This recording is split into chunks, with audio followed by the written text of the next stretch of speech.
Fala, investidores! Tudo bem com vocês? Sejam bem-vindos a mais um episódio do Jimmy Cash.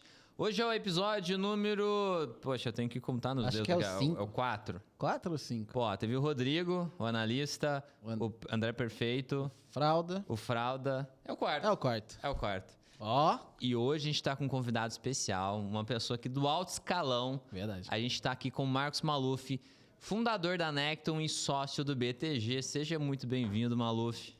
Muito obrigado, Jimmy. Obrigado, Tom, a todos que nos assistem. É sempre um prazer bater um papo com vocês. Conheci a UTM hoje, gostei muito do que eu vi. Vocês estão super preparados aí para os próximos passos de vocês.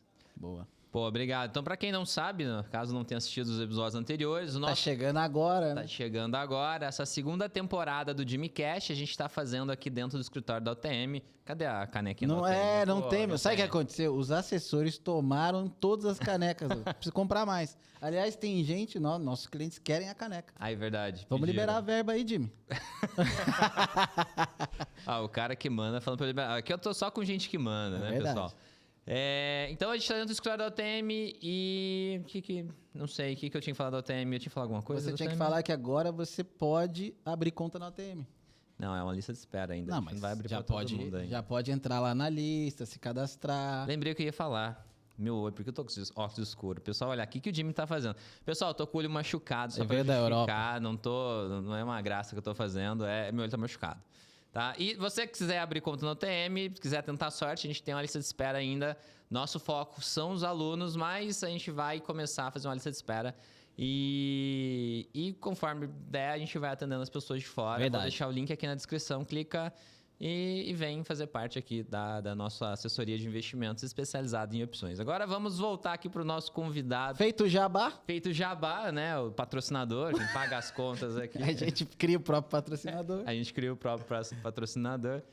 Maluf, conta um pouquinho pra gente da sua jornada. Pra quem não sabe, a OTM hoje é ligada ao Grupo Necton, ao Grupo BTG, graças ao Maluf, né? Ele Verdade. falou, não, aqui a gente vai recepcionar vocês, o que precisar mudar pra funcionar, o que precisar aqui de opções. Verdade. A gente vai fazer, a gente quer esse projeto aqui com a gente. Então, obrigado, Maluf, por ter Proporcionar abraçado, isso, né? proporcionar Verdade. isso. E para quem ainda não te conhece, né? Acho que é um dos CEOs do mercado financeiro mais novos, né? Que a gente tem. Conta um pouquinho pra gente a sua jornada, como que foi, você é fundador da Necton, você é novo no mercado financeiro, como que foi essa loucura toda para chegar onde você chegou aqui? Bom, primeiro, vocês estarem com a gente, acho que para nós é motivo de muito orgulho, porque é uma casa de empreendedores e vocês são empreendedores natos, né? Ver a trajetória de vocês, o que vocês fizeram, acho que é empreendedorismo na veia, a gente já se conhece faz algum tempo e vi muito da trajetória de vocês, fico muito feliz de ter acompanhado e ter colaborado e estar com vocês junto aí nessa segunda etapa da trajetória de vocês, então eu que agradeço a confiança que vocês depositam em mim, na Necton e no BTG. Bom, eu só trabalhei no mercado financeiro, não conheço outra coisa, né? Desde os 17 anos eu trabalhei no mercado financeiro. O meu pai quebrou quando eu tinha ali 15, 16 anos. Aí desde os 17 eu precisei começar a trabalhar para me sustentar, depois sustentar minha casa. E o mercado financeiro me abriu as portas. Por um acaso, né? Eu estava sentado no banco da faculdade, triste, pensando como é que eu ia fazer para pagar a mensalidade da faculdade, até que um dia alguém veio e perguntou se eu queria investir e a minha resposta foi instantânea. Olha, investir não dá, mas eu quero trabalhar. Como é que faz? O cara me olhou assim, achou meio estranho. Eu mandei o meu currículo, que não existia, né? Fui até o centro acadêmico da faculdade, imprimi um currículo lá, peguei até os exemplos, que tinham muitos na internet. E aí fiz o meu primeiro currículo e aí consegui a minha primeira entrevista de emprego. Mas aí começou o meu primeiro desafio, né? Era de terno e gravata. E eu não tinha nem um terno, nem uma gravata. Coisa meio óbvia, né? Da onde que eu ia tirar um terno e uma gravata? Aí eu pedi para um tio meu, e ele, claro, me deu um terno. Era um terno marrom, só que o meu tio tem braço curto. Então o terno ficava meio aqui. Essa foi a minha primeira entrevista, com um terno marrom de braço curto. Mas eu acho que eu soube ser comunicativo e vender as minhas intenções ali para quem me entrevistou. E aí eu fui contratado e na semana seguinte eu estava empregado, mudando de faculdade para a noite, refinanciando matrículas atrasadas e mensalidades. E aí comecei no mercado financeiro. Caraca, que Começou legal. aonde? Eu comecei numa corretora que chamava Intra. Depois ela foi vendida para o Citibank. E, coincidentemente, a Necton hoje fica no prédio vizinho dessa corretora, que não existe mais, claro, vendia para o Citibank, mas ela fica no prédio vizinho. Então, vários lugares que eu almoço hoje, que eu tomo café, eram lugares que, quando eu comecei como estagiário, não dava para almoçar e tomar café, porque eram muito caros e eu não teria condição de estar nesses lugares. E tem um restaurante mesmo que é na rua, entre esses dois prédios, ali no bairro de Pinheiros, que está aberto até hoje. E eu me lembro que eu sempre passava em frente, viam todos os diretores almoçando. Eu falava, um dia eu quero almoçar aí com a turma e tal. E hoje, ainda bem que dá para a gente seguir em frente. Mas é uma coisa meio simbólica para mim, porque ali na esquina da Rebouças, e eu pegava o ônibus ali para ir até o centro e na Bolsa, porque a Bolsa tinha umas salas de ações e você podia tentar captar cliente lá. Como eu não tinha nenhum cliente, eu pegava o ônibus ali, subia a Rebouças inteira e caía quase dentro da Consolação na Bolsa. E aí de lá eu ia a pé um pouco e eu ficava com o cadastro embaixo do braço, cadastrando as pessoas para ir no mercado financeiro. Caraca. É assim que eu comecei. Que maneiro, legal, hein? que legal. Eu mesmo não sabia, não conhecia a sua história. A gente já se conhece há um tempo e eu não conhecia muito bem a sua jornada. E, poxa, que legal. E você tinha 18 anos? Comecei com 17. Caraca. Aí eu tinha que fazer 18 anos e passar na prova de agente autônomo, para virar agente autônomo. E eu tinha 3 meses para isso, eu ganhava R$400. E se eu passasse na prova de agente autônomo, eu passava a ganhar 600. Mas eu poderia ter uma carteira de clientes, quando eu conseguisse montar essa carteira de clientes. E aí eu passei na prova, passei na primeira tentativa. E aí comecei a montar uma carteira de clientes. E como eu não tinha nada, eu precisava dar certo, eu precisava atender meus clientes corretamente, eu não podia fazer alguma coisa errada ou dar cabeçada na parede, né? Eu precisava ver o exemplo dos outros, do que eles fizeram e tentar trazer para mim, porque se eu desse errado, eu não tinha nenhum background para arrumar, muito pelo contrário, eu tinha faculdade para pagar, eu tinha que dar certo. Tinha que dar certo, não tinha outro jeito. Acho que isso faz muita diferença nas pessoas. Acho que tem que dar certo, né? Eu sempre... É uma conversa que eu tenho com meu psicólogo. Ele fala que eu sou o cara que não poderia ser quase certo. Porque eu vi na minha vida inteira as pessoas falarem, nossa, eu tive essa oportunidade, quase consegui. Então eu cresci com a ideia, se eu tiver uma chance, eu vou fazer isso dar certo. Aquela música do Eminem, né? Se você tivesse one shot, one opportunity, o que você vai fazer com isso, né? E aí é muito legal isso. A pessoa que tem essa visão de eu tenho que dar certo, geralmente são as pessoas que dão, né? Mas sabe o que eu achei legal? Que o Maluco começou como um agente autônomo. Pessoal, olha só que legal, exatamente. Você começa como... Você pode... Olha que legal a história. Começar como um agente autônomo hoje, ser CEO e sócio do BTG, o maior banco de investimentos da América Latina. Porque seu agente autônomo é a base do mercado financeiro.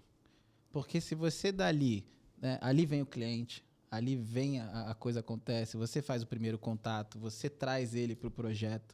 Então, assim, acho que seu agente autônomo, para mim, agente autônomo é a base da pirâmide. Para fazer com que a coisa funcione. E acho tem que uma base. Liderar algo que você não passou é mais difícil também. Exato. É mais difícil. As pessoas têm menos receptividade e você tem menos empatia com o outro porque você não passou por aquele negócio, né? A gente vê muita gente falando sobre experiências que não teve. Exato. É mais difícil. É um pouco mais difícil. Mas eu acho que as pessoas têm que absorver o máximo que elas puderem das experiências dos outros. Porque daí, quando ela tiver a única oportunidade ou a oportunidade, ela vai poder agarrar melhor, porque ela já passou por outras experiências. E essa história de não poder dar errado é meio curiosa, porque eu fiz um monte de coisa que deu errado, né? Até fazer um negócio que eu fiz com o coração, que eu fiz com experiência já, e que eu não fiz pensando em ganhar dinheiro ou fazer um negócio para ter uma oportunidade, para ser uma característica meio oportunista. Quero fazer para vender logo, para dar dinheiro e tal. Eu fiz algo que eu realmente acreditava, que realmente estava no meu coração e que era a ideia que eu achava que era melhor. E aí, com o acúmulo das experiências que eu já tive, foi o que aconteceu com a Necton, né? Que a gente fundou lá. Eu comecei o projeto em 2017, já com bastante experiência de mercado financeiro, né? Mais de 10 anos de experiência. Fala que você pulou essa etapa, eu acho. Tipo, Pulei só dá uma puta resumida, assim. Tipo. Bom, Como que você chegou em cargos de liderança? Então, hoje eu acho que tem muitos...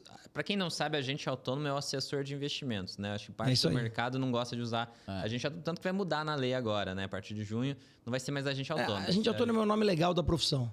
Então, na lei vai mudar. Vai ser assessor de investimentos na lei também. Então, assessor de investimentos, o cara que te atende seria o agente autônomo. E como que você sai de agente autônomo e vai para um cargo de liderança?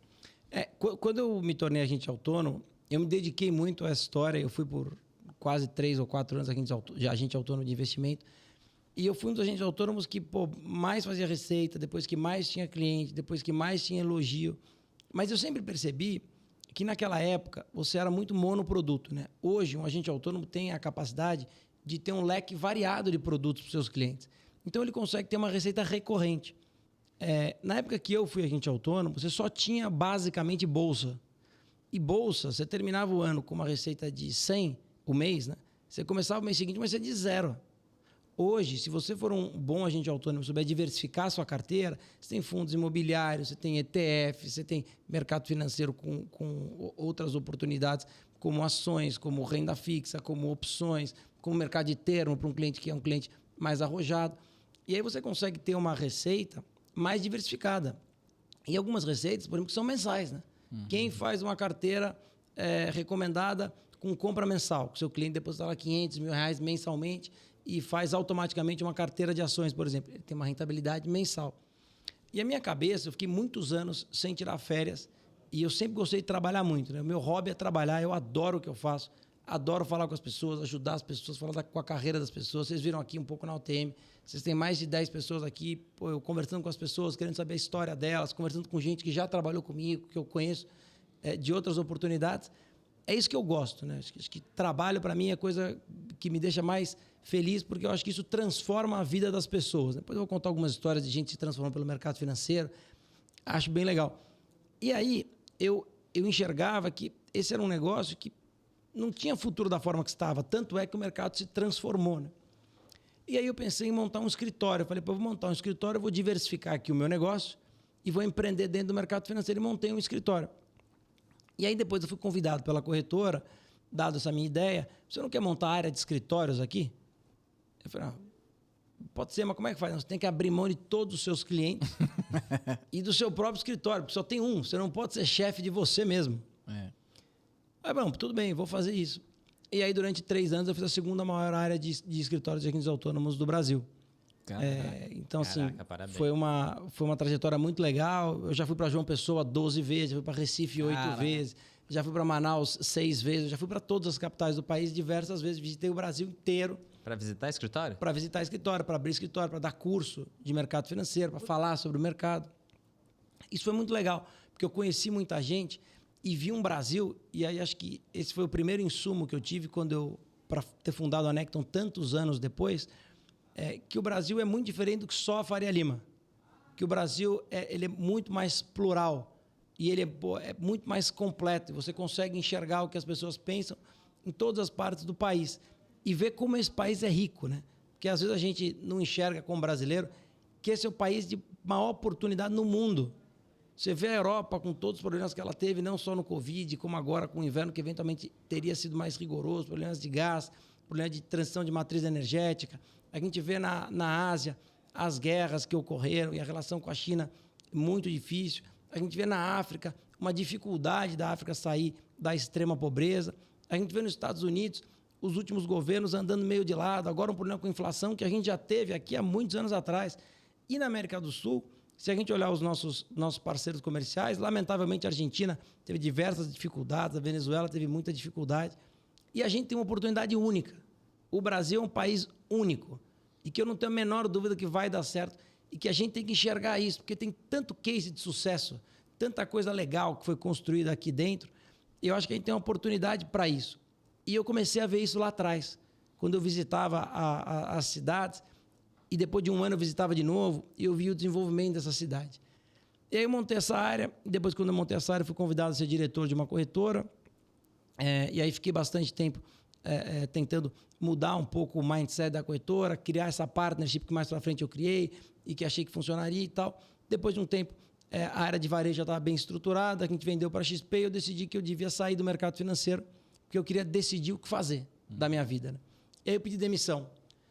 Isso foi uma surpresa em casa, para os meus amigos, para as pessoas que estavam comigo, porque eu tinha tido uma carreira muito rápida no mercado financeiro, eu fui diretor muito cedo na minha vida, e aí eu estava decidindo abrir mão de tudo, né? Essa história meio estranha, por que esse cara estava querendo fazer isso? E aí isso foi mais ou menos em outubro de 2014. E aí eu me casei em dezembro e já recebi uma proposta para começar a trabalhar num grande banco, que é o Bradesco, né? Do qual eu trabalhei na Ágora e na Bradesco Corretora, liderei os projetos das corretoras, nas áreas comerciais e de produtos. E tive uma relação muito legal. Aprendi muita coisa de governança, aprendi como lidar com burocracia, como lidar com uma corporação enorme e gigantesca e tentar empreender num organismo que não é mais um organismo pequeno de empreendedorismo, você pode mudar uma coisa daqui para lá, uma coisa que tem ali as suas regras e parâmetros. E acho que foi uma escola ótima para mim, né? Porque quando eu saí do Bradesco, eu saí convicto que eu queria montar um negócio meu no mercado financeiro, exatamente com tudo que eu enxergava, que existia uma lacuna, que eu enxergava que os grandes bancos ou grandes corretoras, elas iam deixar um espaço para você criar um negócio diferente, um negócio inclusivo, e um negócio que, apesar de ter cara de fintech e jeito de startup, desse dinheiro que nem uma empresa real. E que você podia ter princípios e valores que ficaram muito batidos no mercado, colocar o meu cliente em primeiro lugar, coisas desse tipo. Mas se você conseguisse colocar valores e, de fato, ter os seus pilares sólidos, né? Os nossos eram conteúdo, vocês entrevistaram o André Perfeito, um cara que fala fácil, um cara que entrega para o cliente uma linguagem simples de entender. A gente tinha atendimento, que é uma coisa que eu acredito muito. Eu acho que capilaridade de alta renda tem atendimento em primeiro lugar. O cliente valoriza muito isso.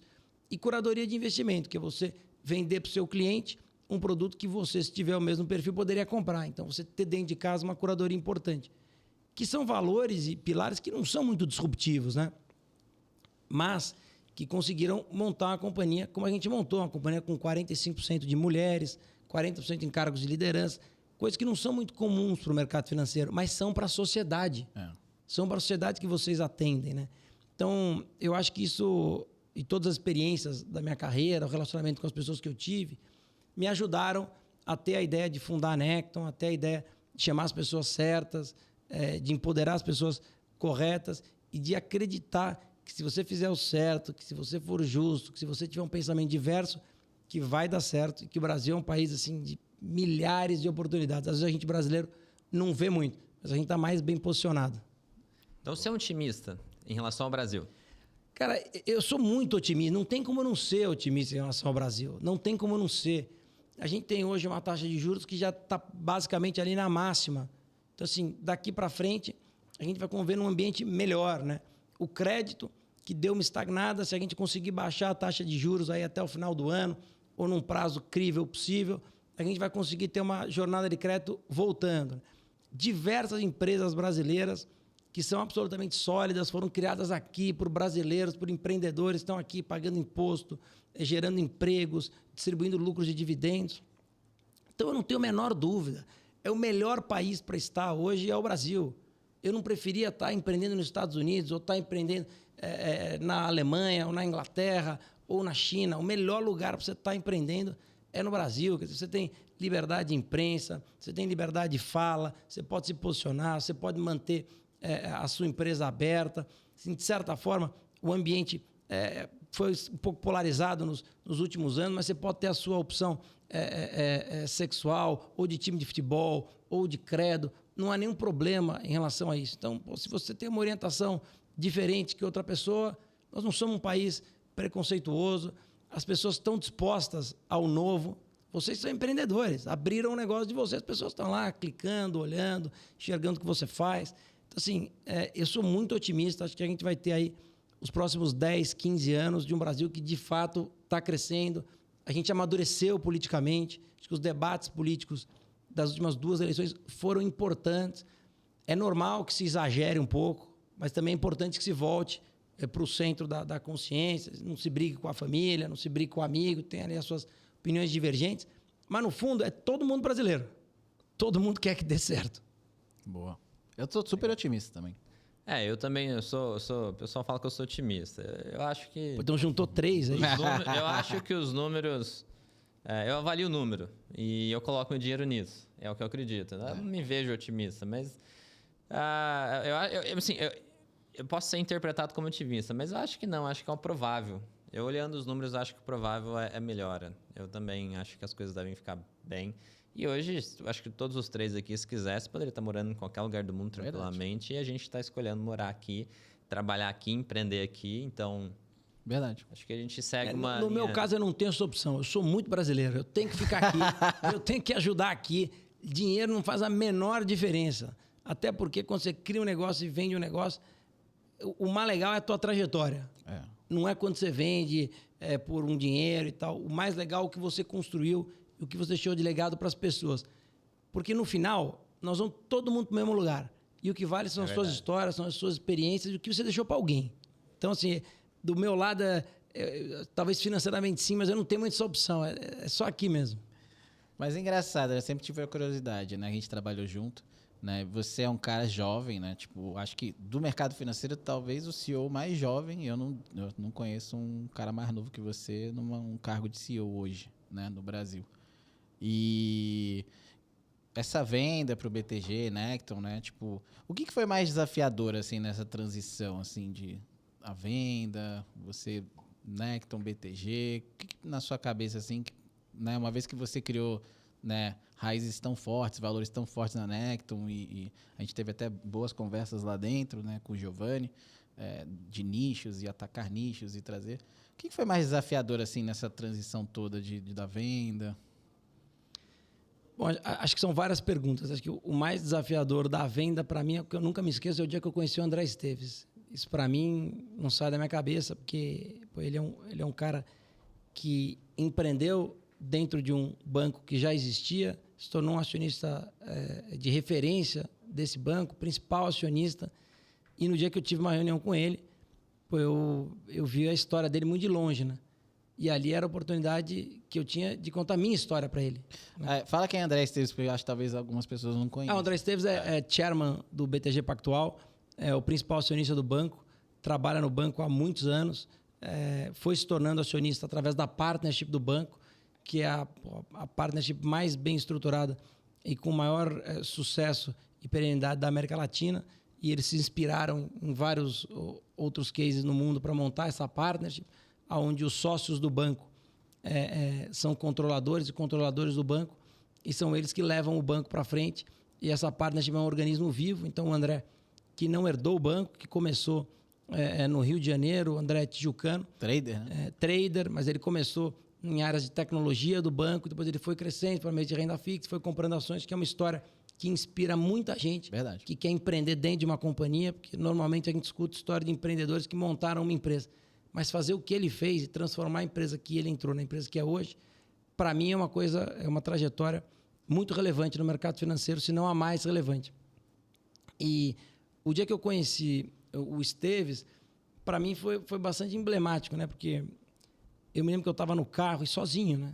Estava indo pro BTG, tinha uma reunião com 6 pessoas importantes do banco e uma delas era o André. E eu me lembro que eu só pensava no carro, caramba, não vai fazer nenhuma besteira, né?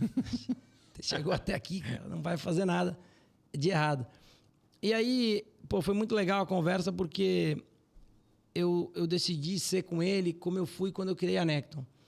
Absolutamente transparente, mostrando exatamente o que eu era com tudo que eu tinha feito, e que ele fizesse o seu julgamento se aquilo era correto ou não era. E isso para mim foi muito importante, porque isso me trouxe uma transição muito mais suave. Uhum.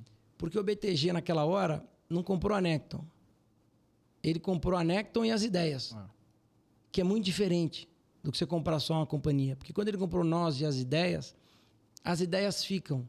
E esse foi o motivo que, em tão pouco tempo, eu aceitei vender a corretora que eu fundei ao banco, porque, para mim, o mais importante não era quem ia pagar mais ou menos, mas era se aquelas ideias, que eu acredito tanto em mercado financeiro e naquelas ideias, se elas iam ser valorizadas em outro lugar. Isso, para mim, era o mais importante. E o André, desde o começo, tanto ele quanto o Salute, que é CEO do banco, eles foram entusiastas das ideias que a gente é tão apaixonado, né?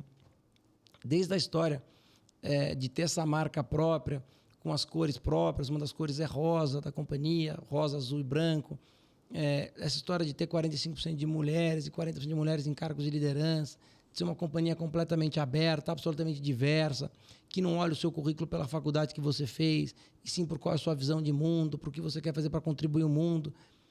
E mesmo com todas as ideias que elas parecem lúdicas, juntar tudo isso e fazer uma empresa real que desde o seu primeiro mês, que foi janeiro de 2018, deu lucro, é uma coisa que para a gente é super importante, né? Porque às vezes você tem conceitos e ideias muito legais, mas que elas não se aplicam à realidade, né?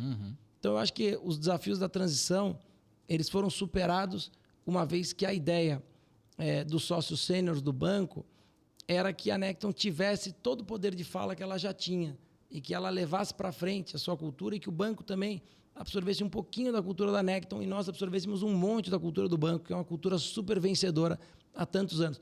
E eu acho que isso deu certo. E eu fiquei muito feliz com essa transição, porque a gente conseguiu criar uma sinergia muito importante com o banco.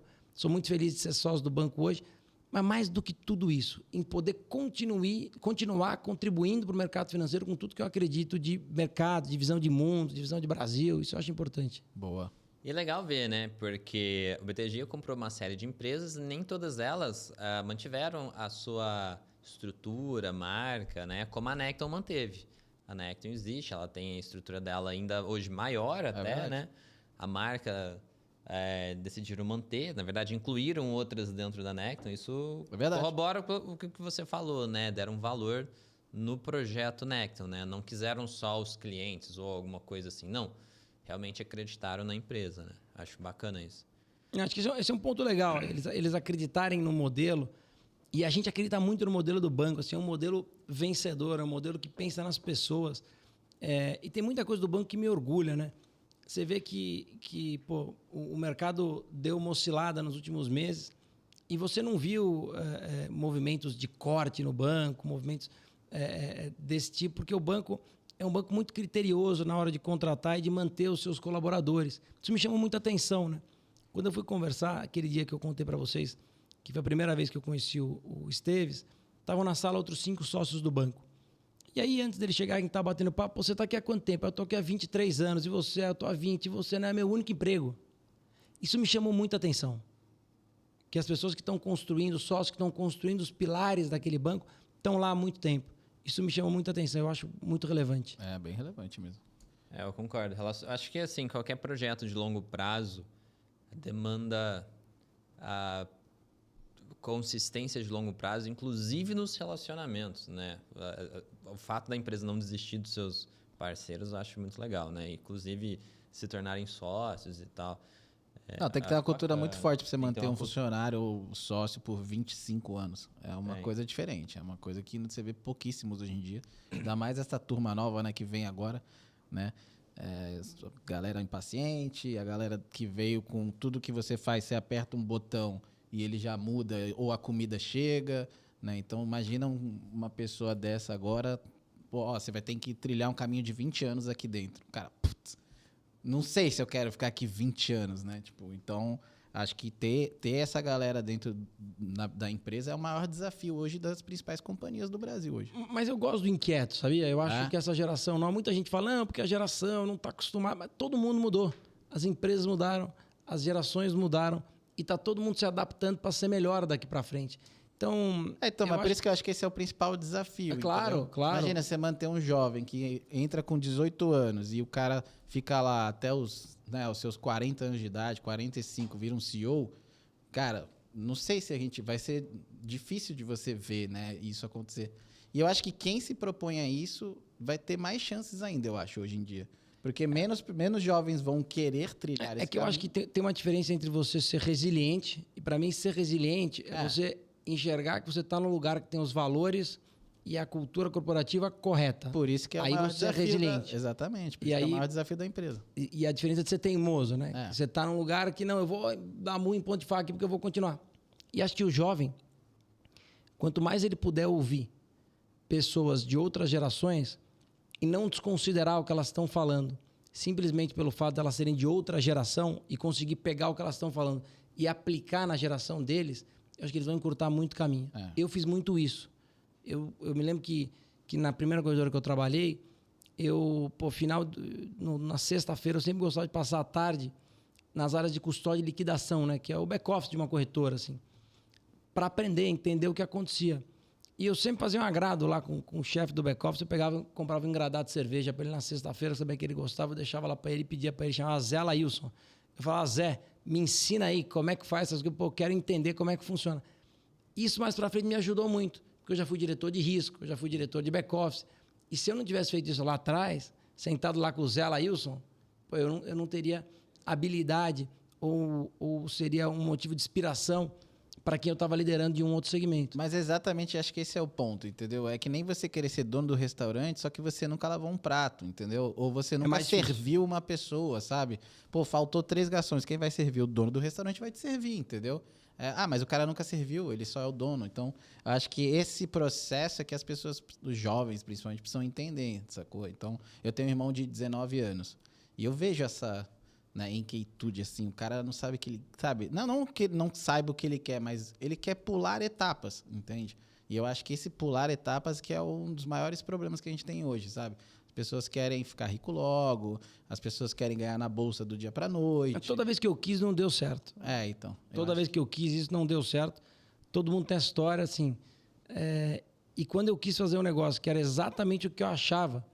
Essa é uma história curiosa, né? O dia que eu escrevi a história da Necton, eu tinha saído do Bradesco, tava super chateado, e eu não tinha um inglês tão fluente como eu gostaria. Eu peguei o dinheiro do FGTS e fui fazer um curso de inglês nos Estados Unidos, decidi meio do dia para a noite, foi uma confusão.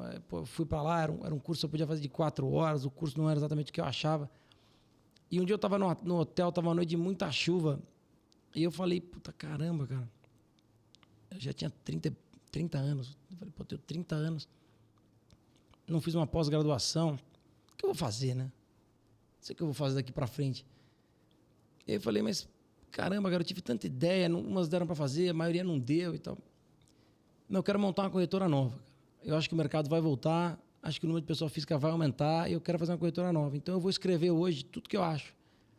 Eu peguei lá das 6, 7 da tarde até quase 2 da manhã e fiquei escrevendo. E tava uma chuva em Nova York, uma chuva tremenda. Eu tava num canto lá. E eu não tinha saído nenhum dia. Eu estava muito chateado, só fazia o curso de manhã e ficava vendo alguns filmes em inglês à tarde para treinar e tal. E aí eu escrevi tudo que eu achava. Escrevi essa história das mulheres, da diversidade, de ser uma corretora inclusiva, de colocar o cliente em primeiro lugar, de não trabalhar em primeiro lugar a favor dos acionistas, mas em primeiro lugar a favor dos nossos clientes, que são os clientes externos e os colaboradores internos.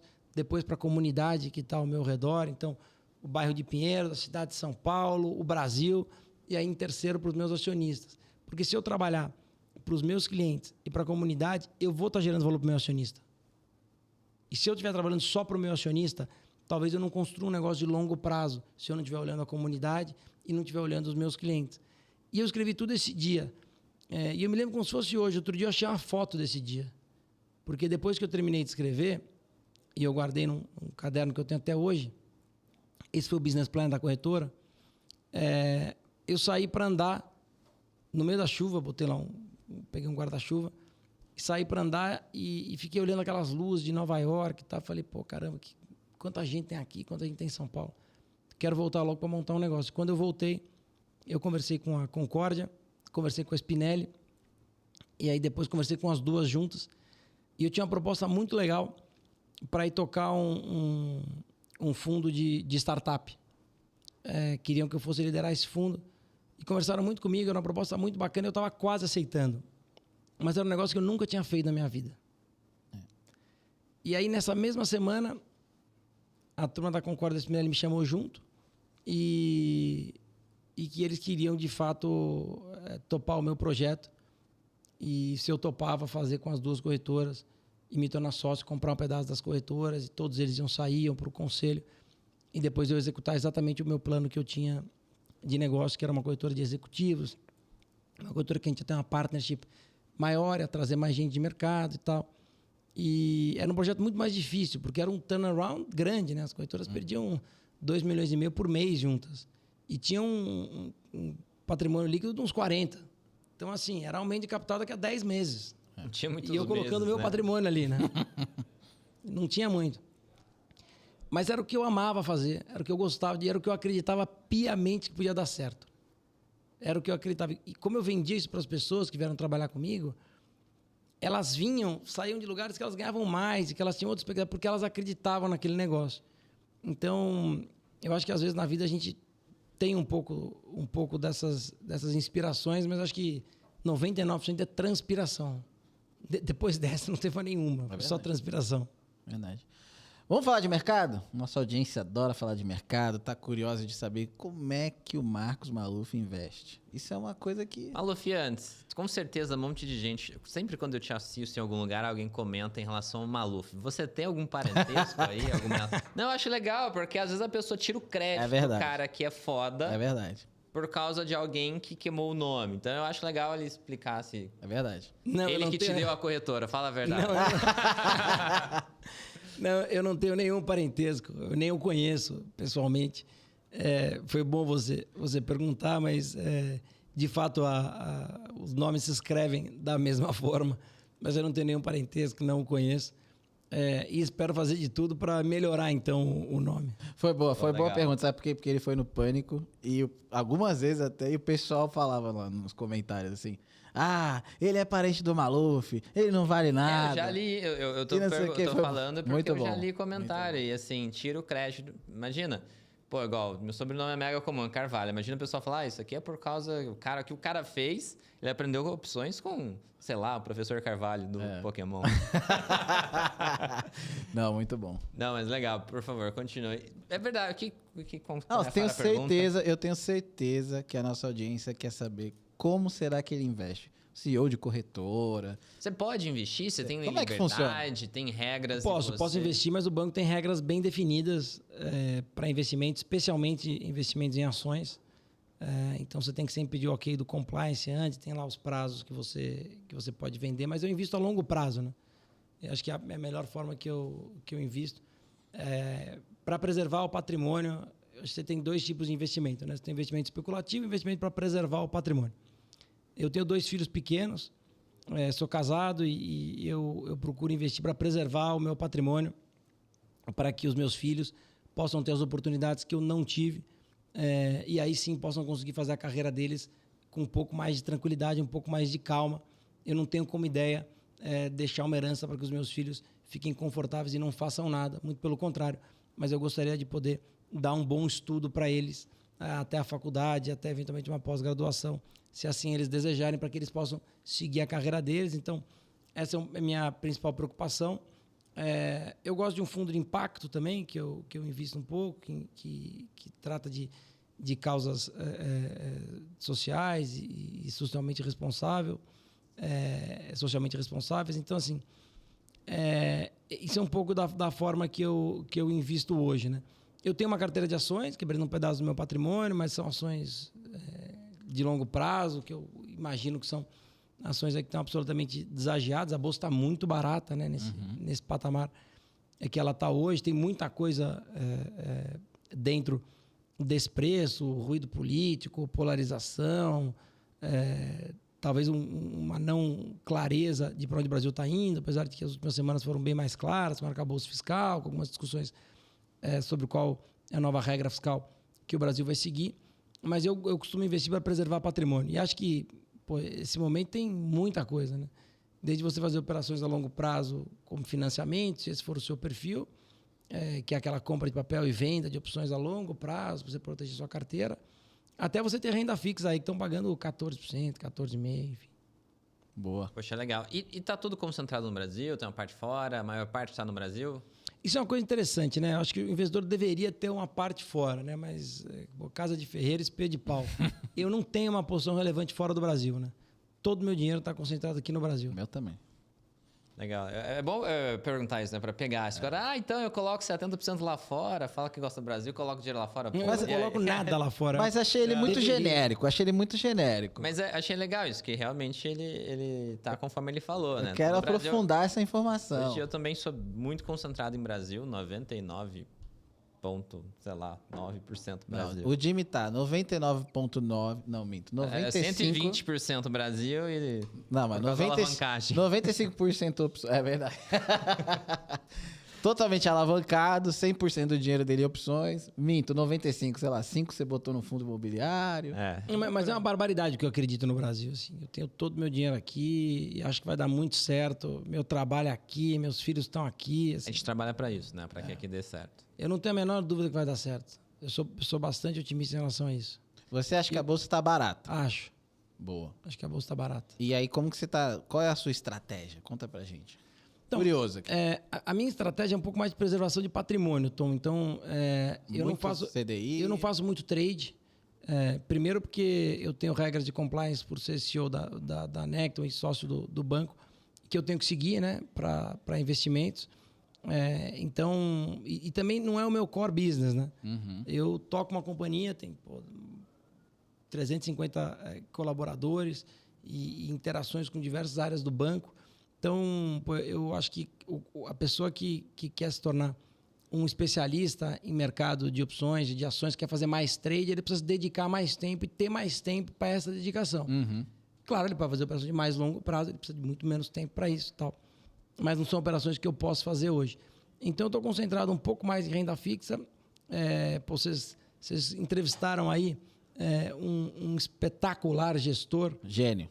Que é o Frauda, e é um dos fundos que eu aplico o meu dinheiro, né? E tenho uma relação muito boa com ele. Conheço ele, acompanho o trabalho dele há muitos anos. É, de fato, um gestor espetacular. A rentabilidade dele é pública. É só puxar na Bloomberg o fundo deles, que é o Concorde TI, não é isso?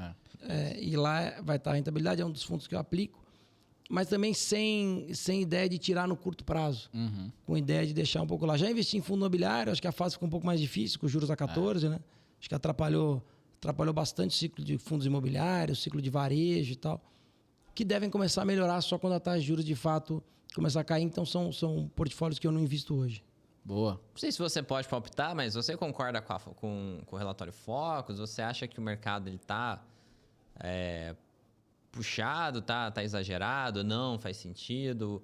Hoje o Focus eu acho que fala que termina o ano que vem a 11%, a Selic. Acho que é 11,25. O BTG diz que até o final do ano a nossa Selic mantém a 13,75, ela não mexe. O Focus acha que abaixa um pouquinho. E acho que nem 0,5%. E ano que vem, aí o negócio começa a cair bem, assim. Eu acho que o relatório Focus, mais do que concordar ou discordar, ele é um dado, né? Tá lá para ser analisado. Eu acho que as últimas 2 semanas elas foram muito importantes para mudar um pouco a trajetória fiscal do país, né? A gente vinha com uma regra de um teto de gastos, que no governo Bolsonaro foi a regra que balizou a parte fiscal do governo. Depois, no último ano, a gente teve gastos excepcionais e esse governo, para assumir, precisou aprovar uma PEC para cobrir os gastos excepcionais que tiveram no governo anterior. E agora, o ministro da Fazenda, Fernando Haddad, apresentou um arcabouço fiscal com quais vão ser as regras e parâmetros que ele deve enviar ao Congresso, de acordo com ele, até os próximos 15 dias, até o dia 15 de abril ou antes disso, para balizar as regras fiscais. As regras fiscais e o arcabouço, ele também diz muito sobre o lado da receita, que é algo que o ministro tem começado a explicar, de quais vão ser as mudanças no sistema tributário atual, sem que se aumente carga tributária, que é o que diz o ministro, para que ele consiga arrecadar esse valor.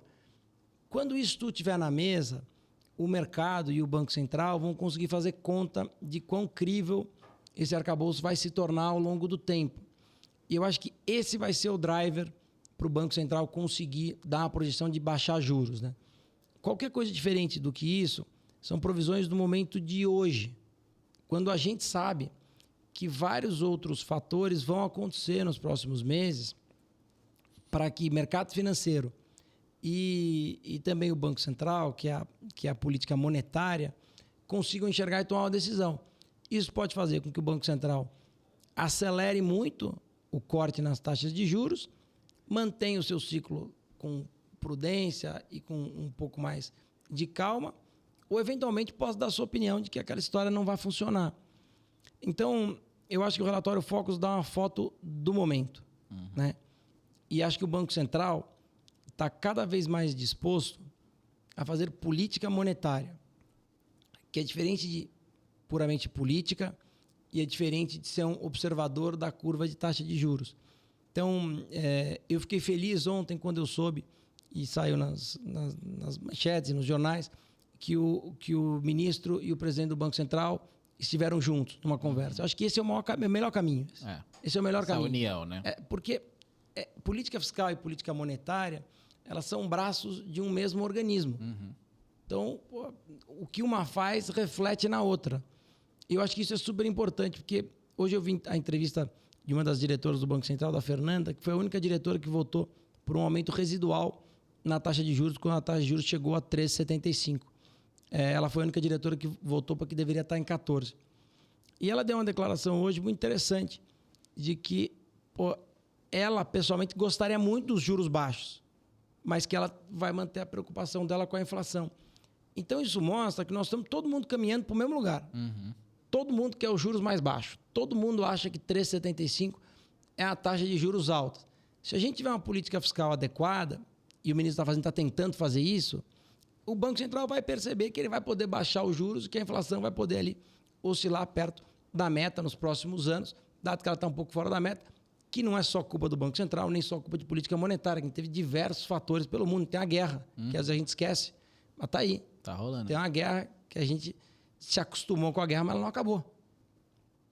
E isso faz com que a gente tenha uma crise de preços por commodities, seja fertilizantes, quando a gente soube na história da Rússia, seja gás, quando teve o problema da Europa. Então, eu entendo o que a projeção Focus faz hoje, mas eu tenho uma visão mais otimista. Eu prefiro ficar com esses insights que eu enxerguei do Roberto Campos com o Fernando Haddad ontem, do arcabouço fiscal apresentado, de uma discussão sobre quais são as novas receitas, de uma discussão numa Câmara mais madura para tomar esse tipo de decisão e enxergar que isso vai fazer com que a gente vá para uma trajetória de juros menores, mais saudáveis. Faz bem para todo mundo, faz bem para o empreendedor, faz bem para a empresa que está pagando 14% de juros e mais alguma coisa, faz bem para a pessoa física que vai querer comprar o seu imóvel, o seu apartamento e vai preferir financiar num outro momento. Sim. Então, assim, eu acho que todo mundo quer juros mais baixos e acho que as condições estão começando a se desenhar para isso. Eu estava olhando o arcabouço fiscal, o pessoal está muito pautado em cima de nova arrecadação, né? Uma arrecadação cada vez maior. E aí o povo que adora uma manchete fala da taxação da Shein, né? Vamos taxar agora a Shein e as casas de apostas, que por sinal, meu Deus, nunca vi tanta casa de aposta fazendo comercial. Né? Qualquer coisa hoje em dia é bet não sei o que, aposta não sei o que lá. E ele vem nessa pegada, assim, de querer aumentar e taxar novos players que, né, não estavam sendo taxados e aumentar cada vez mais a receita através, né, dessas taxações novas aí e tentar não colocar isso no bolso do CPF, né, das pessoas físicas, porque a gente já paga imposto pra caramba e ele vai tentar fazer dessa forma. O que você acha? Você acha, então, que, de fato, né, esse arcabouço funcionando é a grande dependência da Selic cair, é isso? Eu acho. Eu não tenho a menor dúvida. Acho que o governo fez alguns atos, né? A reoneração de combustíveis foi um deles. Estava no plano do Ministério da Fazenda. O Ministério da Fazenda conseguiu executar acho que no terceiro mês do ano. Acho que o novo governo e o Ministério da Fazenda está tentando trazer uma segurança para o investidor de longo prazo. Ou seja, está mostrando que os gastos vão ter um controle e que a dívida no longo prazo deve diminuir, uma vez que os gastos vão crescer menos do que o PIB. Ou seja, proporção do PIB no começo do governo para o final do governo vai ser melhor. Hoje a gente vai gastar no final do governo a proporção deve ser 0,9, 0,92, 0,88. Então eu acho que isso é um grande passo para que o Banco Central consiga enxergar uma responsabilidade fiscal importante para aí sim baixar os juros. Por isso que talvez as oportunidades de renda fixa agora sejam tão interessantes com a taxa de juros que está hoje. Se você acredita que, de fato, nós estamos numa taxa de juros muito alta e que o arcabouço fiscal e que essa relação entre o presidente do Banco Central e o Ministério da Fazenda possa ser frutífera, parece que nós estamos numa taxa de juros alta e no teto que a taxa de juros deveria subir nesse momento. Então, eu acredito que esse arcabouço vai ser o driver. E sobre as novas receitas que você disse, vou me pautar pelo que o ministro tem falado nas entrevistas que ele tem dito e nas reuniões que ele tem tido com investidores. O objetivo do Ministério da Fazenda é regularizar algumas receitas que ou não eram tributadas ou tinham incentivos fiscais que não davam competitividade a outros setores e outras empresas ou que hoje não faziam mais sentido. E aí você deu alguns exemplos. Jogos eletrônicos, tem benefícios que foram dados na pandemia, tem setores que tiveram algum tipo de benefício temporários em algum momento que viraram permanentes. E isso que o Ministério da Fazenda está tentando ajustar da melhor forma possível. Acho importante que ele converse com o Congresso, converse com a sociedade. E ninguém é contra ajustar setores que não pagam imposto contra setores que pagam imposto. Afinal, não faz sentido você ter algum setor que está pagando imposto por algum motivo e outro que não está. Porque se todo mundo pagar um imposto justo e as isenções forem, de fato, entendidas como benefícios ao cidadão, seja por geração de emprego, seja por benefícios de longo prazo, seja por outras coisas, mas a gente precisa ser mais eficiente. Seja na isenção de impostos para quem está sendo isento. O ministro falou ontem que a gente chega a 400 bilhões de isenção de imposto. Acho que a gente sempre precisa, como na nossa empresa, revisitar. Não estou aqui dizendo que a gente tem que tirar ou não. A gente precisa revisitar. E se for bom ainda, está fechado, faz sentido. Pô, se não fizer mais sentido, como é que a gente faz para revisitar esse assunto? Sem que, claro, a gente feche algum setor, alguma empresa quebre. O objetivo é tentar trazer alguma coisa no meio do caminho. Essa é uma visão mais empresarial. E sobre os gastos ou investimentos do governo, é importante que, independente se eles cresçam ou não, e pelo arcabouço fiscal eles crescem a cada ano, que eles sejam cada vez mais eficientes. Que você coloque alguma métrica de produtividade nos gastos. Eu acho que isso que vai fazer com que a gente possa até crescer menos do que a gente gostaria ou poderia. Mas se a gente tiver mais eficiência nessa história, a gente vai conseguir tirar gasto que está sendo improdutivo em algum lugar e colocar em outro que é mais produtivo. E tem vários exemplos para isso, né? A gente discutiu muito da rede de telecomunicações, de TV, que o governo tem, por exemplo. Será que esse é o melhor gasto? Ou será que esse gasto pode ser destinado a outra coisa? A construir um hospital, uma escola, ou investir em ciência e tecnologia para a gente formar mais profissionais aqui e tal. Eu acho que todos esses gastos precisam ser sempre revisitados, mais do que gastar mais ou gastar menos. E acho que isso vai fazer um país melhor. Foi assim na Coreia do Sul, quando ela revisitou os seus gastos. Foi assim na Alemanha, quando depois da queda do Muro de Berlim, ela teve que juntar dois países completamente divididos. E ela revisitou os seus investimentos e gastos e aonde que ela ia priorizar os seus próximos 20 anos. E eu acho que com essa boa vontade, de fato, a gente vai conseguir melhorar. Acho que o arcabouço fiscal já é um bom caminho. O bom é que você falou 20 anos, né? A gente aqui, como democracia, muda de 4 em 4 anos e parece que a cada 4 anos muda tudo, muda de novo, muda fulano, muda ministério, muda um projeto de economia. Eu acho que isso complica um pouco. Mas é um ponto bom para ser debatido, porque acho que é uma maravilha que a gente muda de 4 em 4 anos, porque democracia é isso daí. Poder do voto, elege e tira, tá tudo certo. Mas eu me preocupo com você sobre plano de voo, né? Isso é uma coisa que eu me preocupo. Então, outro dia eu estava conversando com um cara e ele estava debatendo a independência do Banco Central, né? Se é boa ou ela é ruim. Primeiro que é muito difícil de analisar nesse curto espaço de tempo. É o primeiro Banco Central independente de um presidente que era ministro como presidente do Banco Central de um governo e virou presidente do Banco Central de outro governo. Então, eu acho que o ministro Fernando Haddad está de parabéns pela forma que ele vem conduzindo, porque é uma coisa nova, é uma coisa diferente, é uma coisa que ninguém teve no Brasil. E que a longo prazo, quando as pessoas se acostumarem mais com isso, tanto o governo, a área política, como o próprio Banco Central, isso tem tudo para ser uma coisa que seja um benefício para o país. A gente tem que analisar, a gente tem que debater sobre o tema com o passar dos anos. Mas quando você olha a educação, por exemplo, isso é uma coisa que me preocupa pra caramba. Porque a gente deveria ter um plano de governo, um pacto federativo de 20 anos para a educação. Porque no governo passado nós trocamos de ministro de educação algumas vezes no próprio governo. Esse ano nós temos um ministro de educação novo. O governo mudou, por óbvio, tem um ministro de educação novo. Seria importante que a gente tivesse um plano de educação de mais longo prazo, né? De mais longo prazo. E puxando a sardinha um pouco para o meu lado, eu acho que a gente tem que ter educação financeira nas escolas cedo. É verdade. Não só para as pessoas investirem melhor, mas para elas terem mais preservação do seu patrimônio quando a sua profissão lhe rende. Então, o cara se formou um advogado, o cara se formou um médico, a pessoa trabalha como um lojista, como um vendedor. Se essa pessoa souber mais sobre isso e não aprender desse assunto quando ela tem 40, 45 ou 35 anos, isso vai ajudar, inclusive, ao governo na política fiscal, porque você vai ter menos dependentes da aposentadoria do governo, da Previdência, que é um dos maiores gastos que o governo tem. Então, se você começasse a ter um plano de educação de 20 anos e, entre outras coisas, ter educação financeira na escola, ela não vai trazer mais investidor para o meu negócio. Não é esse o objetivo. Mas o objetivo é que a pessoa saia preservar o seu patrimônio para quando ela chegar na velhice, ela não precisa depender do governo. E aí o governo tem um gasto exponencial com Previdência. E essa conta não fecha, né? Essa conta vai sempre fechar porque você vai ter que, de X em X anos, fazer uma outra reforma da Previdência. Teve uma proposta recente em relação à educação financeira, o pessoal de esquerda não quis deixar passar, né? Teve uma discussão, falou que a educação financeira tornava as pessoas liberais. E aí isso era ruim para eles.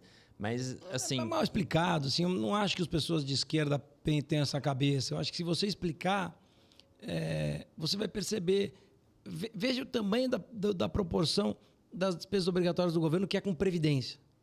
Se você tivesse uma educação financeira, a pessoa poderia poupar melhor, a pessoa poderia pagar menos taxa de juros no cartão de crédito, porque ela teria outras opções de financiamento, que ela teria uma possibilidade melhor de entender e de buscar. Ela não faria conta se cabe no orçamento a parcela do carro, mas simplesmente quanto que ela vai pagar por aquele carro, se ela está pagando 2,5 carros. Então, eu acho que isso ajuda muito mais do que o mercado financeiro. Acho que o mercado financeiro está longe da educação financeira. Acho que isso ajuda muito mais o bolso do trabalhador a lidar com a inflação, a entender como isso pode funcionar e pode melhorar a vida dele. Então, mas é que ele tá falando isso porque rolou vários memes na internet, né, de pessoal falando, né, não lembro agora quem era de fato, porque já tem um Acho tempo. que era, assim, mas independente, eu concordo muito com a ideia que a educação financeira foi o pessoal do pessoal, não queria deixar passar, criticavam a ideia de educação financeira nas escolas, o que é absurdo. Eu falo até dentro da minha família, né? Se meu pai e minha mãe tivessem tido educação financeira, eles trabalham... Minha mãe trabalhou desde, 10 anos de idade, assim, absurdo. Naquela época fazia sentido, né? Naquela podia, na verdade. Não sei se fazia sentido, mas podia.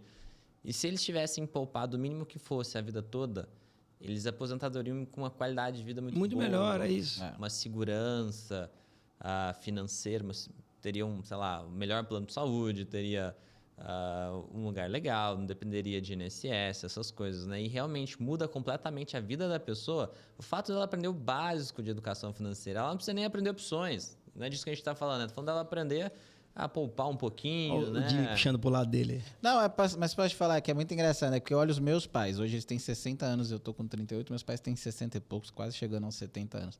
E eles não sabem nada. Tipo, nada. E assim, classe média, sabe? Pô, todo mundo ok, todo mundo bem e tal. Meu pai tá trabalhando até hoje, que ele falou, se eu parar de trabalhar, eu não tenho aposentadoria. Aposentadoria o quê? Do governo? E evitaria também, Tom, das pessoas entrarem em barcas erradas também, né? A gente vê tanta fraude, tanta coisa que pô, não... Acho que a pessoa perde dinheiro por roubo. A gente vê a geração, né, do meu pai, que bota 30, 40 anos pra frente. Hoje eu tenho quase 40 anos, tenho 38. E aí você pega a minha geração. É a mesma geração de conhecimento sobre finanças. Se eu não tivesse vindo parar no mercado financeiro em 2017, eu provavelmente, igual meus amigos, iam estar perguntando o que perguntam para mim, né? Onde você está investindo? O que você está fazendo? Não sei o quê. Devem te fazer isso todos os dias, essas mesmas perguntas, seus amigos. E eu acho que é exatamente essa grande ponta, assim. A gente não tem um projeto, que é o que você acabou de falar, né? Para ensinar essa próxima geração, que daqui 20 anos vai ter 30, vai estar começando a ganhar um bom dinheiro e ele não vai saber o que fazer nos próximos 30.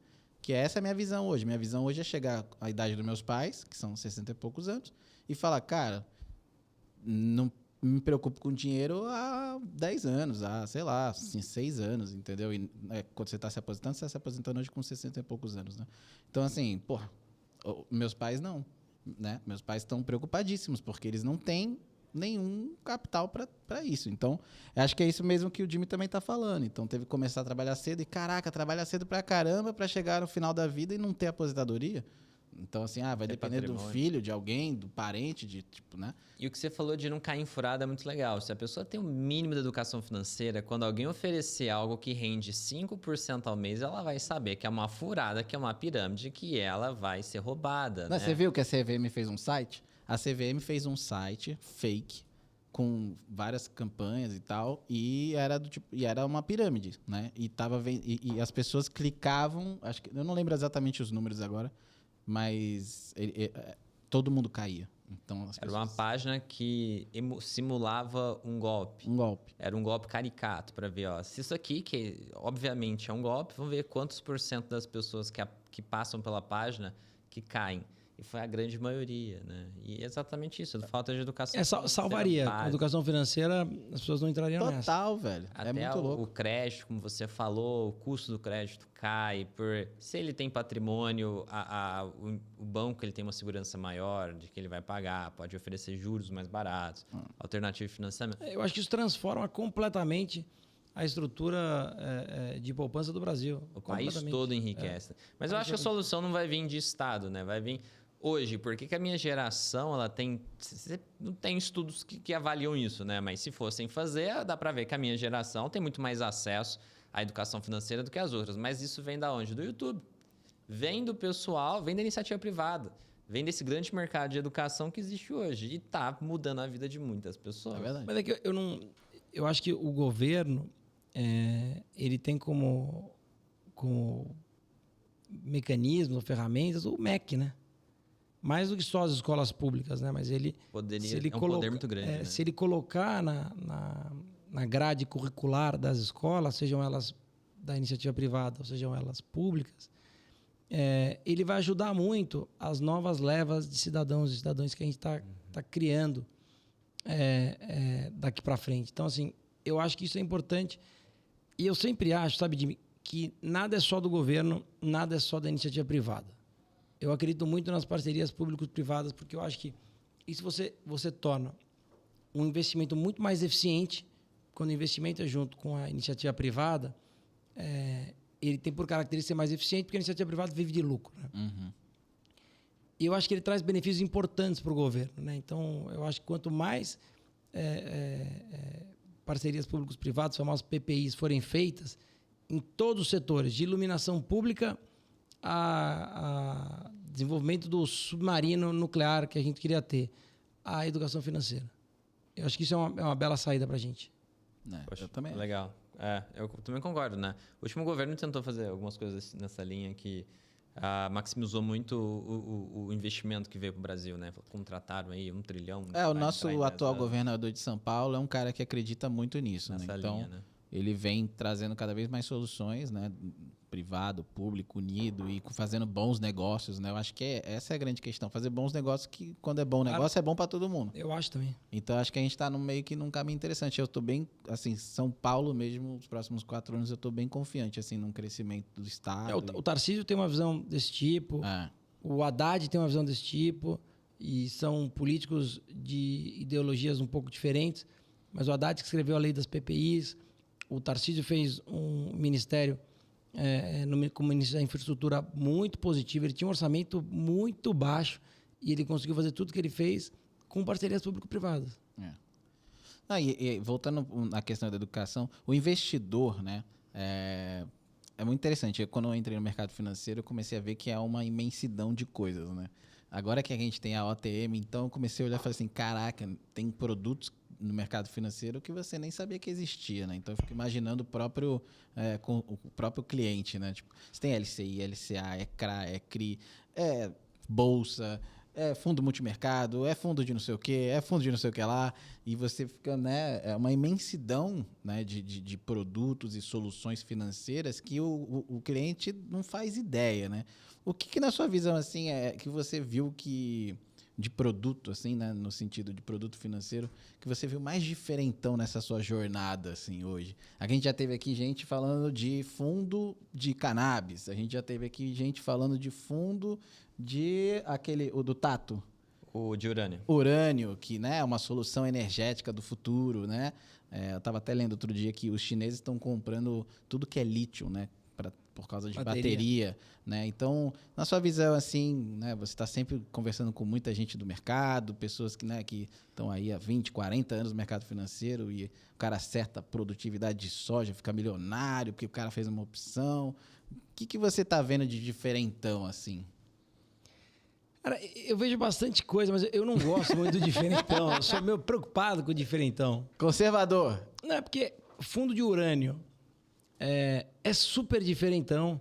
Já teve épocas que o urânio deu uma porrada, subiu pra caramba. Mas é um investimento de muito risco.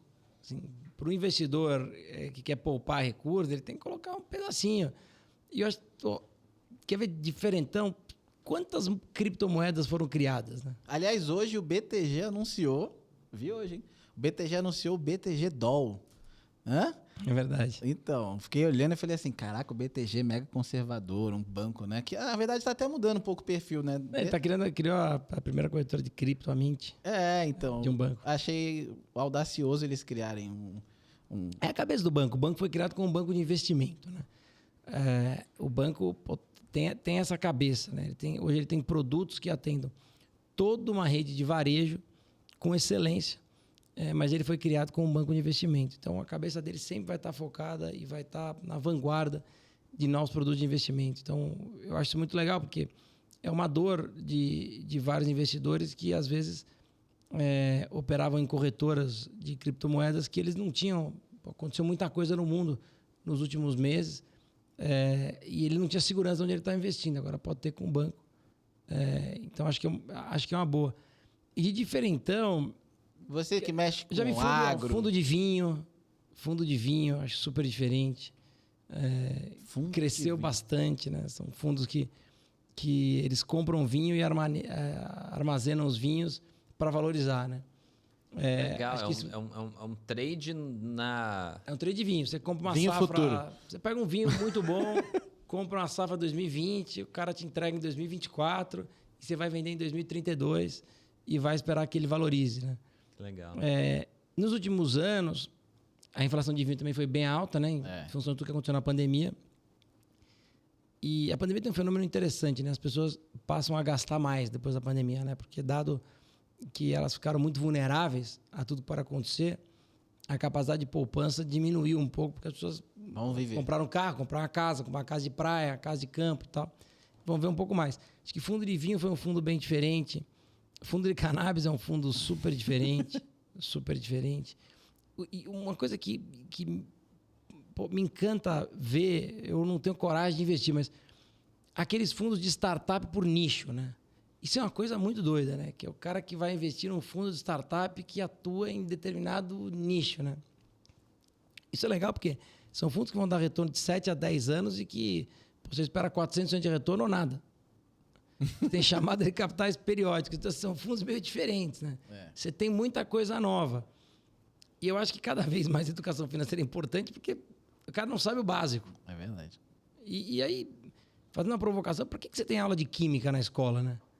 Ninguém é que se formou químico, né? Não. Mas você tem a aula gente de tem química. um químico formado aqui. Pois é, você tem aula que está trabalhando no mercado financeiro. Exato. Mas você tem aula de química porque você está desenvolvendo raciocínio lógico para outras coisas, assim. E às vezes você usa na sua vida por qualquer motivo, sabe? Que a pessoa se queimou, tem que passar tal coisa, porque você não tem tal coisa e tal. Entende um pouco mais como as coisas funcionam. Amanhã você vai mergulhar, entende um pouco mais de química física para saber como é que você mergulha. É um hobby que você tem, vai te ajudar um pouquinho. Amanhã você vai fazer alguma coisa, enfim. E educação financeira poderia te ajudar a ter mais laço, né? Porque tem gente que toma a decisão de investir em fundo de cripto. Eu me lembro quando eu lancei a Necton, tinham 700 mil pessoas físicas que investiam em bolsa e 1.200.000 pessoas que investiam em Bitcoin. Muito louco. Era uma coisa doida. Era uma coisa meio maluca, né? Mas as coisas foram se ajustando, as coisas foram melhorando. E hoje o BTG inaugura uma moeda, uma stablecoin BTG Doll. Pô, interessante. Interessante, né? eu preciso estudar mais. Porque como saiu hoje, eu ainda não tive muita notícia ali. Mas achei uma novidade que me surpreendeu pelo BTG ser um banco tradicional, o maior banco da América Latina e tal. E trazendo essa stablecoin aí para o mercado. Maluf, esse foi um projeto novo do BTG. A Necton tem novos projetos? Alguma coisa que você pode compartilhar com a gente? Eu não sei, tá, pessoal? Eu tô especulando também. Boa, não, acho super legal. Cara, a gente, depois da aquisição do banco, a gente conseguiu crescer bastante em vários segmentos, né? Tanto na área de varejo, muito linkado ao banco, como na área institucional, que é completamente independente. E a gente tem crescido nas duas vertentes. A gente segue focando muito em relacionamento com o cliente. A gente acha que é super importante. A gente não criou uma corretora para ser escalável. A gente criou uma corretora para ter atendimento, para conseguir ter a pessoalidade de atender bem o seu cliente, de ter tempo para falar com o seu cliente. E acho que a gente vem colocando isso muito em prática, né? Isso tem funcionado bastante. A gente tem crescido pelo país, nos nossos agentes autônomos, né? Hoje, se a gente fosse contar individualmente, a gente é a terceira maior rede de agente autônomo do Brasil, né? Claro, quando a gente faz a conta, depois a gente vai juntar com o BTG, que é o segundo, mas a gente é a terceira, o que é bastante relevante. E a gente tem percebido cada vez mais que a gente tem ter uma proximidade com os clientes. A gente tem um entendimento, o Tom falou muito bem das corretoras que o banco adquiriu e que a gente teve o prazer e a oportunidade de contar com eles dentro da Necton. Eles foram absolutamente bem recebidos, porque a gente tem esse perfil de recebê-los dessa forma. Acho que é um segmento do banco que foi muito bem continuado pelos executivos do banco, que consegue atender um nicho de mercado específico. E esse nicho cada vez mais tem se mostrado muito promissor na pessoa física.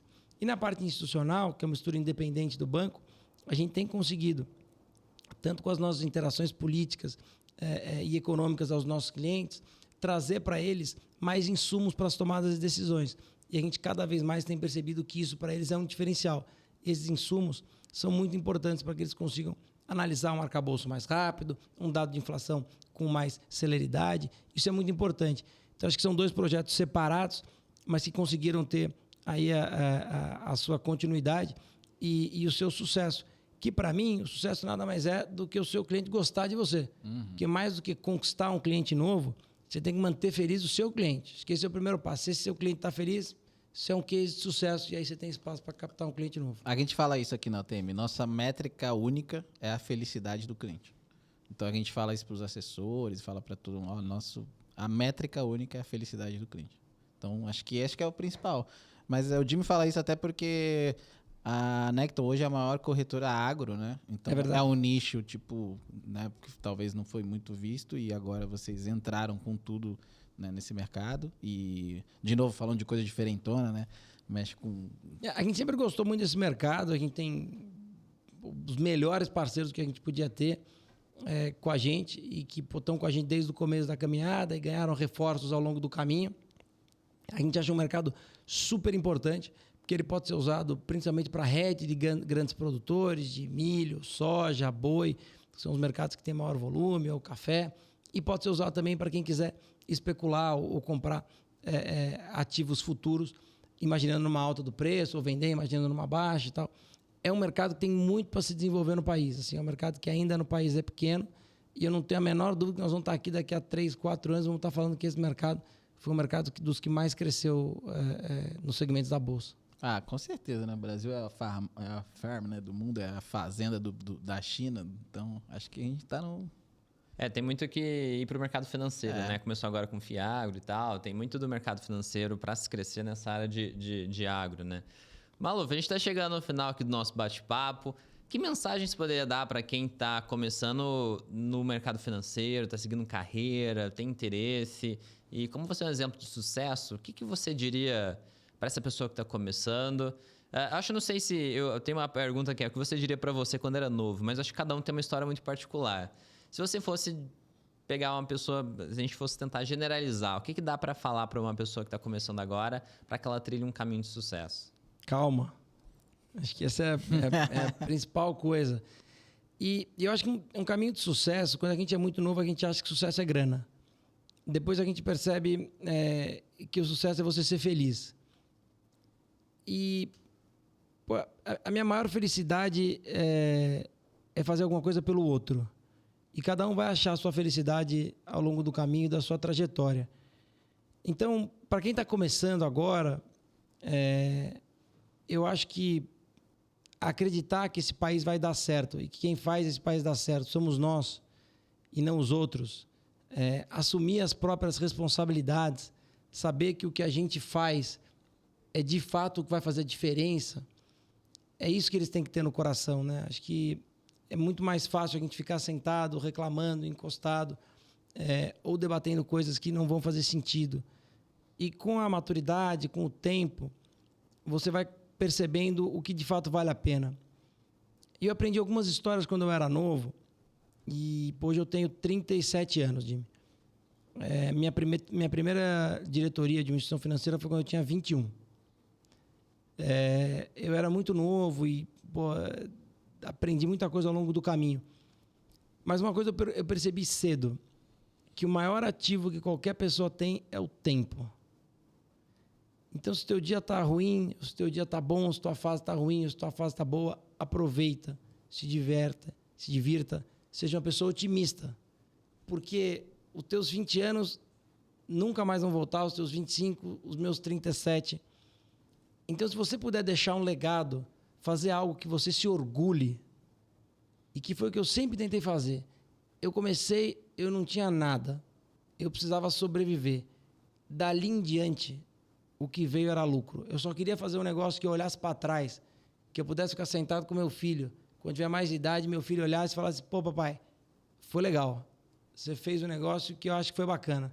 Você ajudou essa pessoa, você colaborou com essa empresa, você pagou imposto para o seu país, você conseguiu ajudar uma pessoa que estava em tal situação, ou colaborar com o governo em exercício, seja ele qual for, seja o governo hoje do PT, seja o governo do Bolsonaro que passou, um governo mais liberal, não tem problema. Acho que nosso dever, como brasileiro, é colaborar para que dê certo.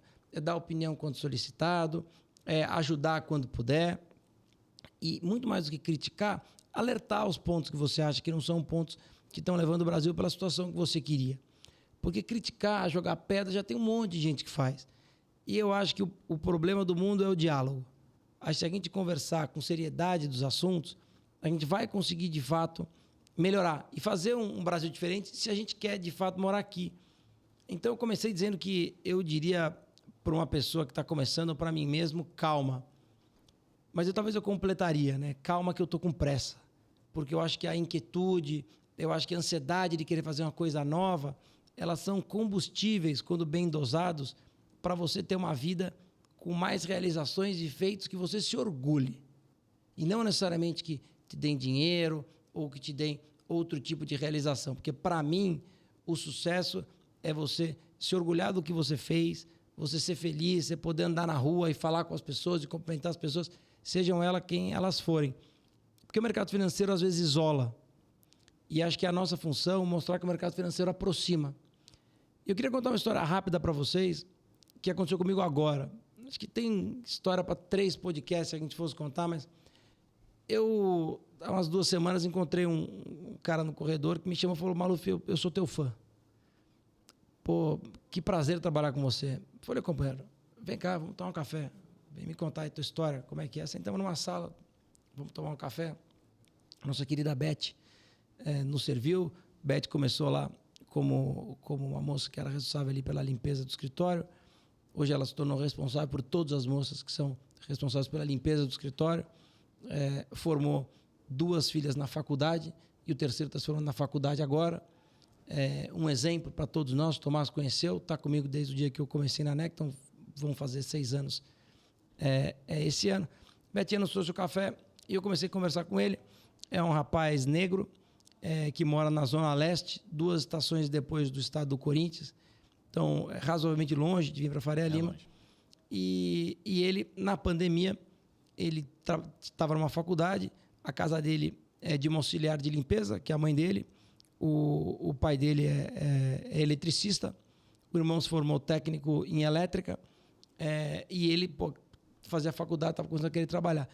Gente muito simples, mas muito trabalhadora. E aí ele começou, na época da pandemia, ele precisou ir para o Farol para vender trufa, para pagar a faculdade dele, né? Ele precisava pagar a faculdade dele vendendo trufa. E aí ele postou no LinkedIn, olha como as redes sociais ajudam as pessoas, aquela história viralizou, ele conheceu uma pessoa, foi descobrir que a pessoa trabalhava num grande banco, foi querer trabalhar num grande banco, descobriu que precisava de certificação, pegou gratuitamente os cursos para o CFP, para o CEA, para o CPA 20, tá? Ele quer fazer CFP agora, passou nos cursos, entrou como estagiário num grande banco, viu uma entrevista minha e falou, pô, quero trabalhar na Necton. E aí foi para trabalhar na Necton, a Necton também acabou procurando ele na mesma época e tal. E ele foi procurar na Necton, foi trabalhar na Necton. E eu conversei muito com ele, porque eu quero ir aonde ele mora. Porque ele falou, pô, Maluf, as pessoas na minha região não sabem que tem esse tipo de emprego, que existe essa oportunidade de fazer isso. E às vezes elas têm aptidão para trabalhar no mercado financeiro e elas não conhecem. E esse não é um Brasil que você precisa pegar um avião e andar 5 horas. Você precisa pegar uma estação de metrô e andar 1 hora, andar meia hora do shopping Tatuapé para descobrir onde é que está de pessoas que não têm a menor noção do que significa a Faria Lima ou o mercado financeiro. Então, esse mercado pode ser muito inclusivo, e pode transformar uma região. Porque assim como está transformando a vida desse menino, pode transformar de vários amigos dele. E pode trazer diversos novos profissionais para um mercado que está só começando. O mercado de crédito no Brasil, de crédito corporativo, só aconteceu depois da queda da taxa de juros e da posição do BNDES. E aí a gente conseguiu ter um mercado de crédito novo. Quantas e quantas pessoas não podiam entrar no mercado financeiro para participar desse novo mercado? Então, eu acho que se a gente perceber o quanto a gente impacta na vida das pessoas, e o quanto a gente pode colaborar, e o quanto a gente pode aprender com elas, porque essa conversa com ele, para mim, foi enriquecedora. Aliás, quando eu vejo a Beth, e eu me lembro que ela trabalhando de limpeza, ela era de uma terceirizada, quando eu cheguei eu a contratei, depois ela foi crescendo em cargos, hoje ela ela head ali da turma que faz a limpeza dos nossos 3 escritórios, ela ganha bônus no final do ano, como todos os colaboradores, tem seu plano de saúde, seus benefícios. Ela vai formar, daqui 2 anos, o 3º filho numa faculdade. Ela está transformando a vida dela. Verdade. Como é que ela conseguiu fazer? Então, essas histórias me inspiram todo dia. Então, se eu fosse falar para mim mesmo, eu seguiria inquieto, seguiria agitado e seguiria conversando com o maior número de pessoas possíveis e consumindo o maior conteúdo que eu pudesse consumir. Hoje em dia, então, com a internet aí, hoje a informação está na palma da mão. Hoje você tem inteligência artificial que te responde tudo, qualquer assunto. O Jimmy não fez isso agora, antes de começar, pegou no chat GPT uma dúvida. Acho que a gente vai vir uma geração muito diferente aí, né? E se souber, né? Eu acho que a grande diferença é saber procurar. Né? Se souber procurar, vai achar. E tem que querer. Eu acho que querer faz toda a diferença. Eu até postei esses dias um vídeo muito legal, né, de um cara que pegou muito legal esse vídeo. O cara pega uma pedrinha da casa dele, vai até o centro da cidade e vende a pedrinha por 50 centavos. Minta, ele pegou 2, aí virou R$1. Aí ele pega esse R$1 e compra em paçoca. Aí ele pega a paçoca e vende a paçoca a R$2. E ele passa o dia inteiro fazendo isso. E ele filmava, e no final do dia acho que ele tirou uns 100 e poucos reais fazendo isso. R$100 em um dia. E aí ele fala, eu faço isso todo dia. Se eu fizer isso todo dia, eu tiro R$3.000 no final do mês. É porque ele é otimista. Vendendo pedrinha, mano. Porque ele não tá pensando, na minha casa só tem pedrinha. Ele tá tentando, ele tá vendo o copo meio cheio. Não, esse vídeo é genial. Esse vídeo é genial. Depois procurem aí, bota, sei lá, no YouTube, o cara que vende pedrinha. E ele mostra que, cara, com uma pedrinha que tava no chão da casa dele, ele voltou pra casa com mais de R$100 na mão. Então, assim, é muito do tipo, eu quero, entende? Eu vou fazer. Então, acho que isso também é uma coisa que eu vejo que muita gente é na inércia, né? Então, por isso que você falou bem, né? Vai com calma, mas vai na inquietude aí. Muito bom, hein? O cara fala bem, hein? Poxa, muito legal. Parabéns por toda a trajetória, Maluf. É inspirador, realmente. Se você tem dúvida, né, de alguma pergunta, talvez, que a gente não fez, né? Acho que manda aí nos comentários que a gente vai, né? De repente, traz de novo no final do ano aí, Maluf, tá otimista. Vamos ver se o Brasil até o final do ano dá aquela... Pode me cobrar. Você tem muito motivo para estar otimista. Boa. Show de bola. Maravilha. Maluf, muito obrigado por ter aceitado o nosso convite. Obrigado por estar aqui com a gente. Sempre que precisar, a gente está à disposição. Obrigado aí por ter recepcionado a gente na Necton também, né? Verdade. Pô, se não fosse, acho que talvez a gente ia dar uma rodopiada aí pra sofrer um pouquinho. A gente ia ter sofrido um pouco Ainda bem mais. que eu fui almoçar com você, né, Tomás? Verdade. Facilitou bastante o processo. Onde é que a gente te encontra nas redes sociais, Maluf? Marcos Maluf Underline é meu Instagram. Lá eu falo bastante sobre empreendedorismo, sobre liderança e tiro também as dúvidas de todas as pessoas que quiserem falar comigo. Eu procuro responder a todo mundo lá. Acho que é um canal de comunicação legal. Troco bastante com o público, escuto bastante. Isso me inspira muito no meu dia a dia. E ser líder é escutar os outros, né? Então acho que é isso que eu faço nele também. Então, quem quiser me segue lá, pode mandar pergunta, é @MarcosMaluf_. E ele responde, hein, galera? Que eu mando várias e ele vai lá e responde. Muito bom. Boa. Tomás, onde a gente encontra nas redes sociais? @Tomás Terini no Instagram, a minha única rede social por enquanto. Aliás, saiu uma nova esses dias, depois eu conto mais. Segue lá que chama Lemon8. Vem pra bater. Os mesmos produtores do TikTok vem pra bater no Instagram e no Facebook. Será? Legal. Me segue lá que eu vou publicar sobre o tema. Eu não sei. Daqui uns 2 anos eu entro nessa daí. Eu sou um pouco devagar. Mas eu tenho Instagram, se você quiser me seguir lá, é @carvalho.jimmy. Pessoal, obrigado por estar aqui com a gente até agora. Acho que é isso, né? Isso aí. Fechou. Um grande abraço e até o próximo vídeo.